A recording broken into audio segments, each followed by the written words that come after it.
The moment I saw the empty velvet box, my grandmother's ring missing, I felt my world tilt, as if the floor had dropped beneath my feet. That night's silence pressed up against my skin, heavy and unfamiliar. I should have asked him why then, but I told myself, he would never do this. Not to me. Have you ever noticed how small things disappear when your life starts to unravel? It starts with something subtle, the absence of a ring in the dish by your bedside, a missing pendant from the jewelry tree. I traced the outline in the dust where my bracelet used to rest, precious not for its gold, but for its memories. I remember the sound of laughter in the kitchen as I wore it for the first time. The way my mother pressed it into my hand with a knowing smile. Now there was only silence. That night, the house was cloaked in a hush that felt unnatural. My husband, Tom, moved quietly in and out of rooms, dodging my gaze. The wind shuddered against the old window panes, sending branches tapping, a restless rhythm as I tried to sleep. I should have asked. I should have listened to the trembling in his voice when he said, "Just work stuff on my mind." But we learn too late sometimes that silence is a language all its own. Somewhere in the distance, the city pulsed with lights and sirens, lives collided. But here in our home every clock seemed to tick a bit slower, each second stretching, waiting for something I couldn't yet name. Normal life/setup. 3 months ago, you'd have found me humming as I made breakfast, a ritual that marked the beginning of ordinary days. The clatter of toast in the old bread maker, the soft patter of Tom's slippers across the linoleum, the morning news murmuring from the little TV by the fridge. Our kitchen was small but warm. Sunlight would spill in and catch the steam from the kettle, painting golden halos on cracked ceramic tiles. Tom liked his eggs runny, always with 2 slices of sourdough, buttered on both sides, and I'd tease him about the cholesterol. He'd grin, say, "Live a little," and I'd roll my eyes. That was our rhythm. Gentle teasing layered over comfort.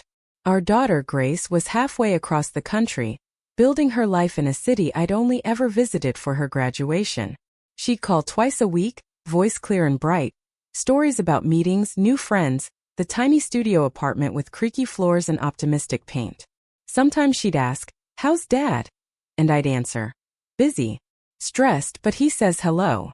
Most days that was true. Tom's work was stressful, and I believed him when he said business was slow.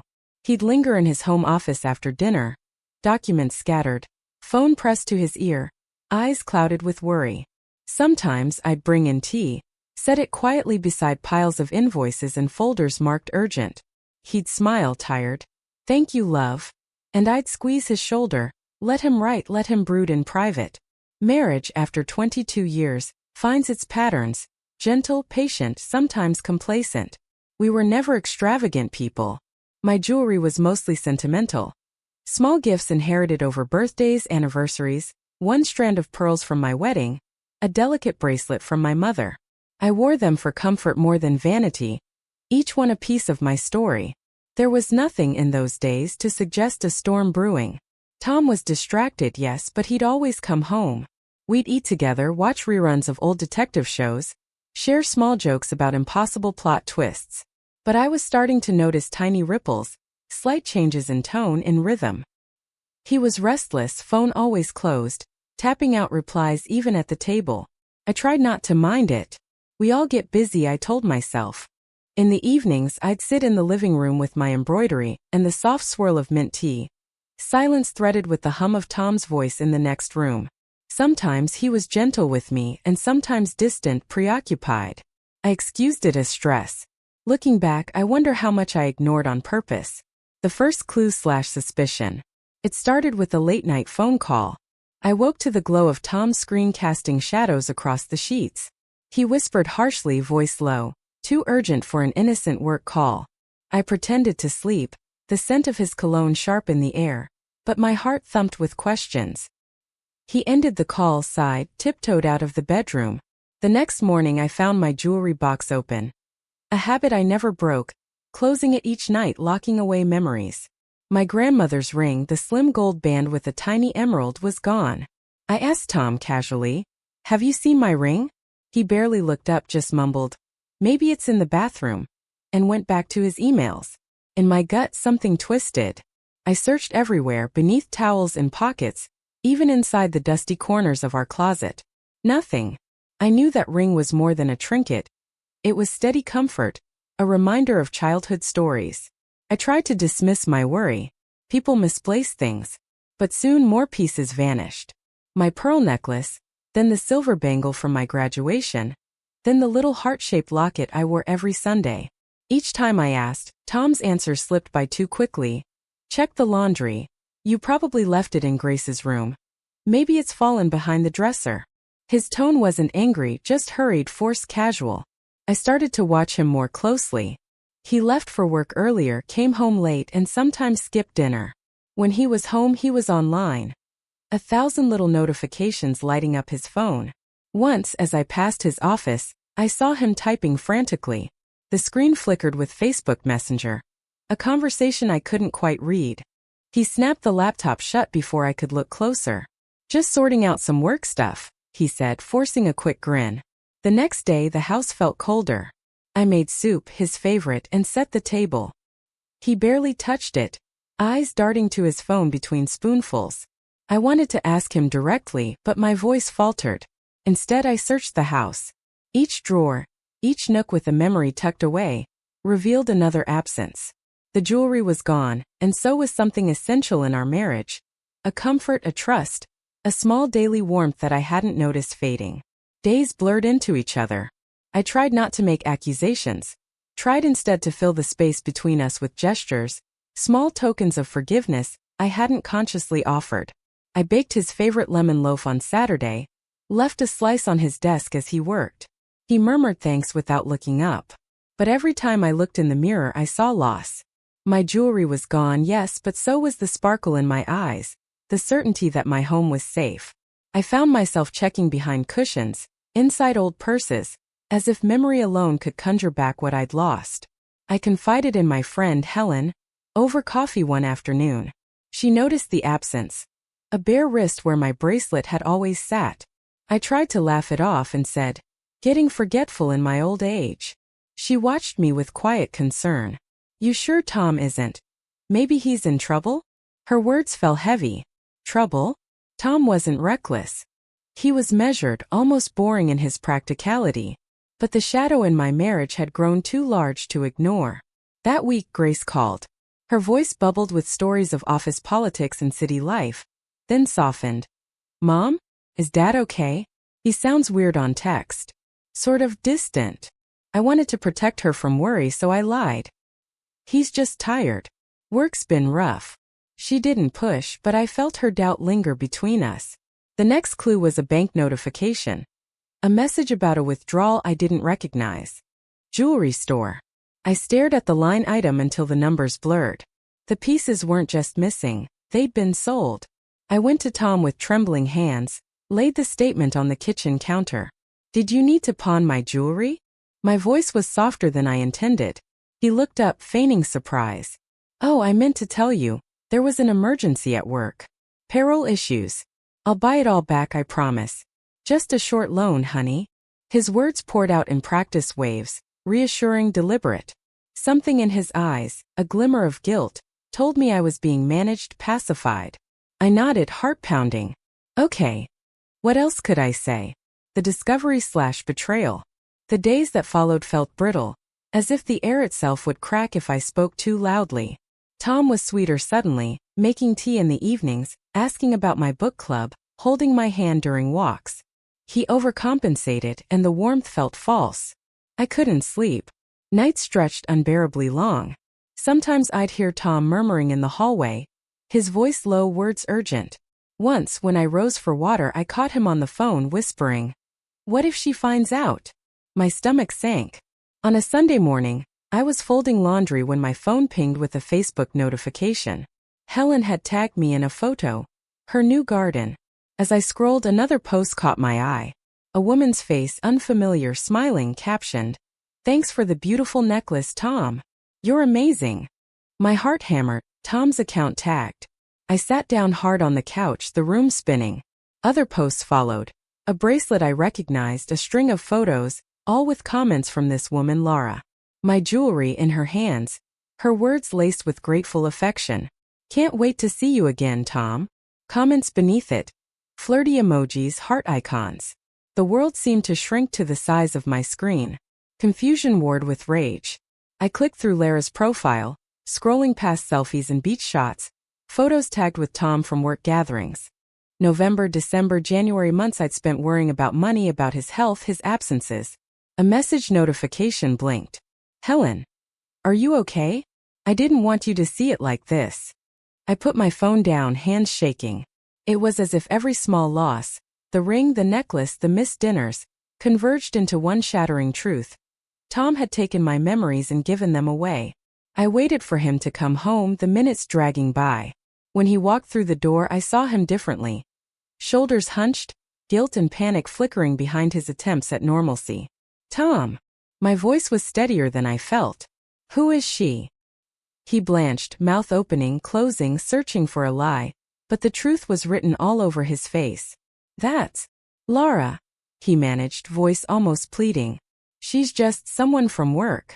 What did you give her? I asked, refusing to give him an escape. He dropped into the armchair, head in hands. It was a mistake. She needed help. I thought. I cut him off. You sold my jewelry, Tom.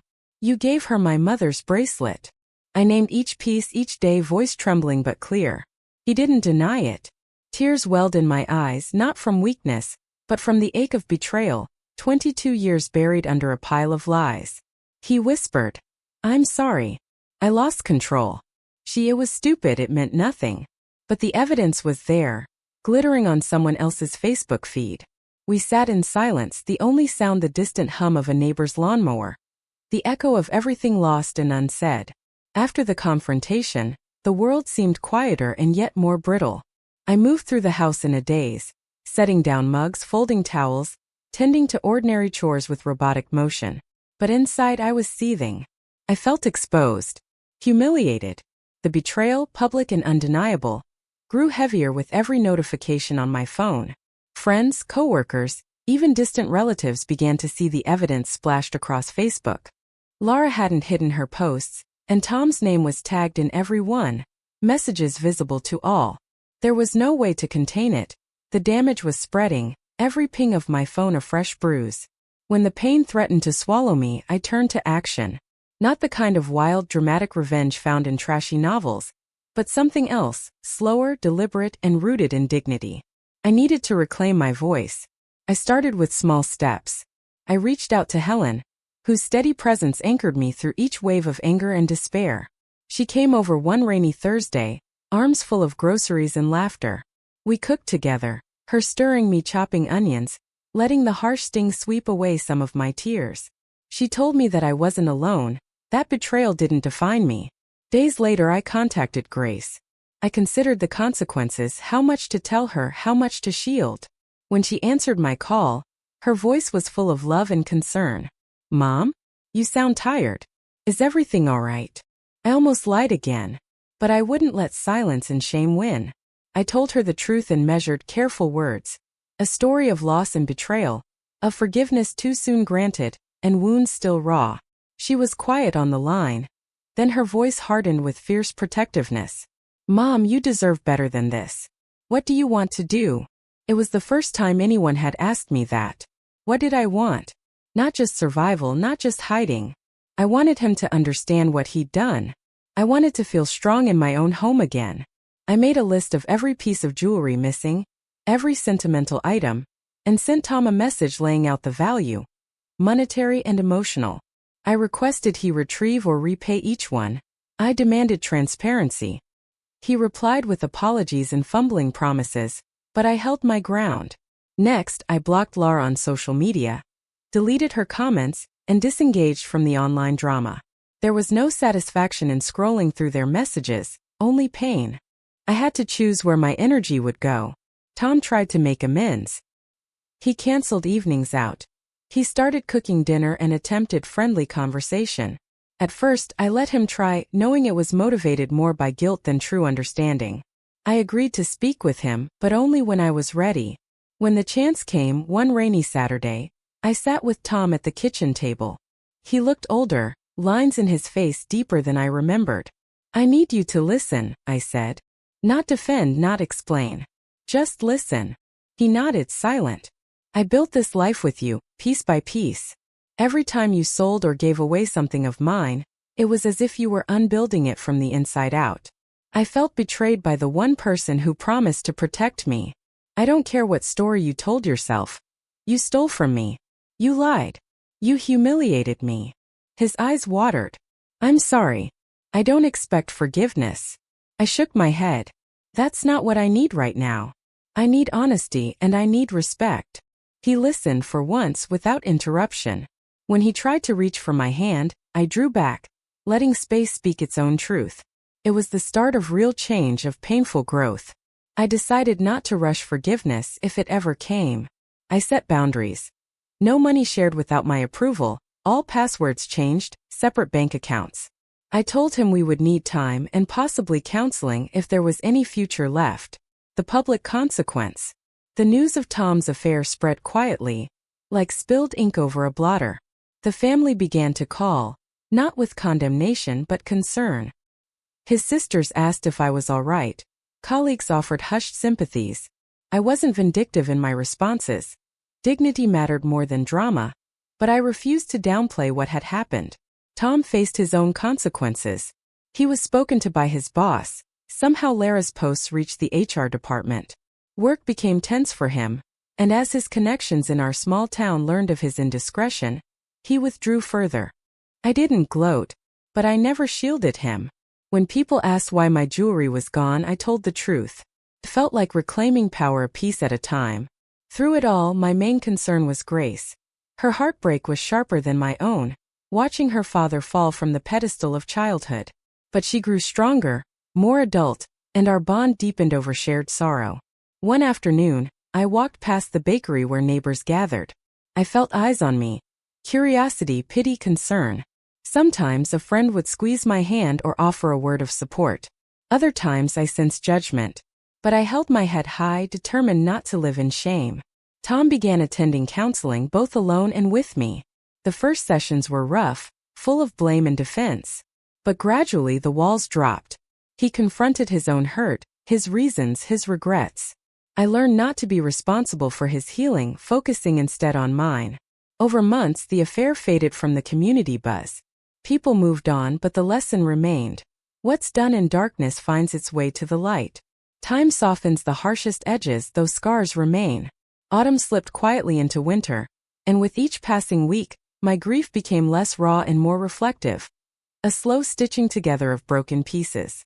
I spent lonely afternoons at the dining table, sorting photographs and old letters, remnants of a quieter, happier life.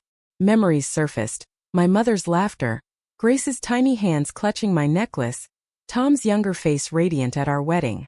These snapshots hurt, but they also healed. Each one a testament to the life I'd built, with or without him. I joined a local women's group, something Helen insisted I try. The first day my hands trembled as I carried homemade cookies, nerves fluttering. But as I listened to their stories, different pains, different betrayals, I realized I wasn't alone in my struggle. Our circle became a refuge, where tears were welcome and laughter even more so. Some women rebuilt marriages, others moved on solo. All had suffered and found strength. Grace visited for Thanksgiving, filling the house with murmurs and warmth. The scent of cinnamon rolls, echoes of childhood. We cooked together. She'd sneak glances at me, checking for cracks, but I'd smile back, steadier now. While washing dishes, she wrapped her arms around me and whispered, "I'm proud of you, Mom." I held that gift close. Tom and I continued counseling. Progress was uneven. Some weeks anger spiked. Others, understanding tentatively bloomed. He made efforts, apologizing with actions, not just words. Replacing small things, sharing financial transparency, asking about my feelings. Sometimes I saw the man I married. Sometimes I saw a stranger. Healing, I learned, wasn't a destination but a series of choices. We started having honest conversations about the affair, about the emptiness that had crept between us. Tom admitted feeling lost, scared by middle age and uncertainty at work. He was ashamed of his solution, soothing pain by seeking excitement elsewhere, but finally owned the harm he'd done. I told him honesty mattered more than perfection. That apology doesn't erase wounds, but it's where repair begins. I focused on myself, walks in the park, piano lessons, meeting friends for coffee. Gradually, I reclaimed joy in small ways. I found a new bracelet at a thrift shop, nothing fancy, but it sparkled on my wrist, a reminder of resilience. Our marriage was bruised, not shattered. Some hurts couldn't be repaired. Trust needed tending like a delicate plant. I didn't rush forgiveness. Instead, I nurtured hope in myself, in new routines, in honest connection. Occasionally, Lara's name appeared in online posts, but her presence faded. She'd moved on. Tom blocked her, erased old messages, rebuilt relationship boundaries. That helped, but more comforting was the feeling that my life was no longer dictated by secrets or shame. I forgave myself for not seeing sooner. I forgave Grace for her anger at Tom, and I forgave Helen for asking hard questions that stung. Forgiveness, I realized, wasn't a gift for those who hurt me. It was for my own peace. By spring, the house felt lighter. Sun pooled on our kitchen table as Tom and I prepared for Grace's graduation visit. We shared old jokes over breakfast, finding a new rhythm. Some days, sadness lingered. Other days, laughter returned. Healing was slow but real. Grace's visit brought more light into the home than I expected. She helped me repaint the living room. A new shade, soft green, freshening the walls and marking a new chapter. We worked quietly, chatting about music and friends, pausing to rest on the faded old couch as paint dried. It was in those moments, splattered with laughter and sunlight, that I felt most whole. Tom tried, in his own way, to be present. He arranged flowers in a vase for the table, bought tickets for a family movie night, and even attempted my favorite roast chicken recipe. Not perfect but earnest. We fell into a tentative pattern, cautiously rebuilding trust, measuring each word, listening more than talking. On Saturdays, I walked the dog through local parks, phone tucked away, letting my senses guide me. Crisp air, rustling leaves, distant shouts of children. I learned to enjoy my own company, no longer afraid of silence or solitude. My work at the library gained new meaning. I offered empathy to strangers whose stories mirrored my own. Patrons confiding in me about lost love, fractured families, betrayals that seemed impossible to survive.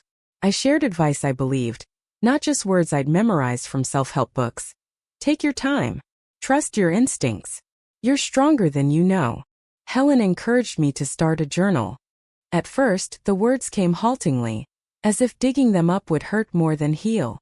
But soon pages filled with truths I hadn't spoken aloud. Anger, hope, shame, gratitude, all twisted together. I found comfort in my own handwriting, a private account of resilience. Counseling remained steady. Our therapist guided Tom and me through exercises.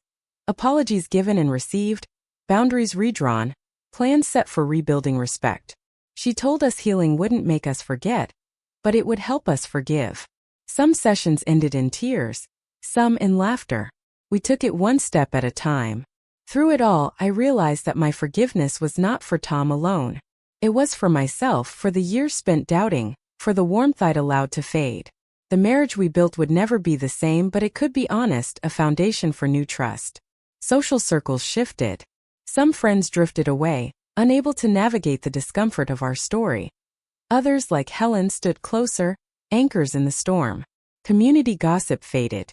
Tom's affair became old news, something whispered at the grocery store and then forgotten beneath the weight of other stories. I held no grudges, I had survived. As spring warmed to summer, I sat on our porch in the golden light, sipping mint tea, listening to distant thunder. Grace called often, asking for recipes, advice, laughter, stories. My heart swelled with gratitude. Every now and then I glanced at my jewelry dish, empty except for the new thrift shop bracelet. I felt loss but also forgiveness, relief, and a strange fullness at having weathered the storm. I learned that betrayal breaks us open but does not destroy us. What's left behind, the roots, the laughter, the hope, can grow again. Looking back, I realized the greatest theft wasn't the jewelry, though that loss was keen and bitter, but the quiet erasing of trust. The moments when my home felt foreign and my heartbeat warned of storms I refused to see. I spent years believing love meant forgiveness at any cost, yet now I understand. Forgiveness is not surrender. It is an act of courage. It is a decision to honor yourself even while extending grace.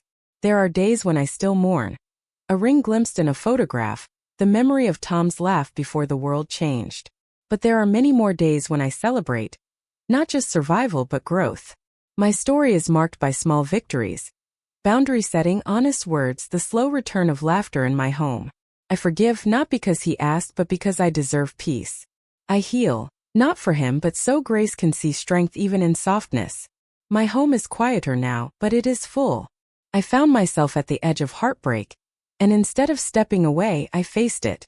I found support in friends, wisdom in strangers, and resilience I didn't know I possessed. If you've ever hidden hurt, or believed your silence would keep peace, I hope my story helps you find your own voice. Never let shame or fear dictate your choices. You are worthy of honesty, healing, and love that respects who you are, jewelry or no jewelry. Would you have chosen confrontation or quiet? Would you trust again knowing what was lost? I hope you'll share your story with me in the comments. We're all learning, all healing. If my story touched you, please subscribe, leave a comment, and support the channel. Every voice matters. Every story is a chance to heal. Thank you for listening.